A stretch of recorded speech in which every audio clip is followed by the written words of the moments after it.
All right, so now I am ready to actually make these look 3D. So as you can see, I've sketched out all 5 of them. I drew lightly, so if I made a mistake, I was able to fix it very quickly. What I'm gonna do next is I'm gonna start the whole 3D effect. So looking at the calendar stone as my example, I noticed all these low relief, high relief areas, but I noticed a range of colors on each part. This is green, so I'm gonna use a green color pencil. You'll see me pointing with it right now. So there's parts that are green, there's parts that are dark green, there's parts that are light green. So that's something we talked about quite a bit last year when we were exploring how to show value in our artwork, how to make things look more like forms. So my green is gonna represent my middle tone. When I mix black into it, that's a shade. When I mix white into it, that is a tint of that color. Now I'm using green. If you guys want to use a different color, feel free to. So you're not supposed to just stick with the color I'm using. All right, what I'm gonna do is I'm gonna say, okay, well, I need to put that middle tone color on there first. So I'm sort of filling in some areas of color here. And we know it's not a real word, but you guys know you're not gonna do scribble scrabble. You're gonna fill it in almost like it's sort of painted in. I'm gonna go ahead and do this part. Now, if you sketched out with regular pencil, your color pencil is gonna start to hide your lines. So before you get too far along, you might wanna go ahead and start your shadow effect. So what I'm doing is saying, okay, well, if light's passing over this, and this is this carved little sphere, then the lowest part would seem darker, whereas the highest part, that would seem lighter. So you can see I've used curved marks to put that on there. And then the top part there, I'm gonna blend in that white. Now, looks like there's a little marble there. I can flick it and it'd go rolling across the paper. It almost looks like I could pick it up as well. So that part, everyone right now is probably staring at because it is the most three-dimensional looking. So what I need to do is I need to carry out that effect in my other parts.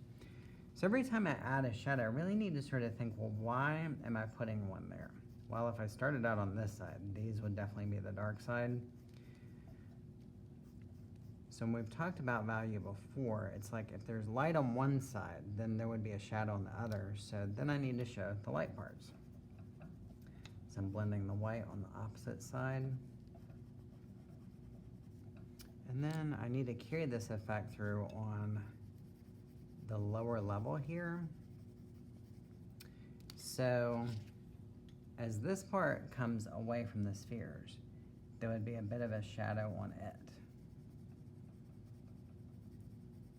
Going across, but then the square here, this would be carved and sticking up a little bit. So there would be a shadow on the side there, and then probably underneath it, based on the direction I've got the light facing on these. So then this part would be high relief, and there would be more light on that. So I'll blend that into the green. So now that seems like it's sticking up. So then a shadow on the side of this triangle, and then on the side of this semicircle shape that almost seems like the mouth. These I think can go a little darker, so I'm gonna go back in and blend a little bit more on those. And then there would be a shadow underneath this part that's supposed to be the eyebrow. And if you're not sure, that's why we're looking at this black and white example, because this really lets us see light parts and dark parts. So underneath there is a dark part that I need to then put into my drawing. So I go right along here. On here and sort of blend as I come back towards the middle tone, the green part there. And then there would be a shadow in there. And this part is sticking up higher, so that would be lighter. So I need to work more of my way across with the middle tone. So if you notice when I'm putting the green on here, I'm really just trying to make sure it's all the same value of green. I'm not looking for a tint of it or a shade of it yet. This needs to be somewhere in the middle of my dark and light values. So yeah, this just looks like I'm coloring, but I'm trying to do a neat job of it. And then I'm going to continue to work my way across with my shadows.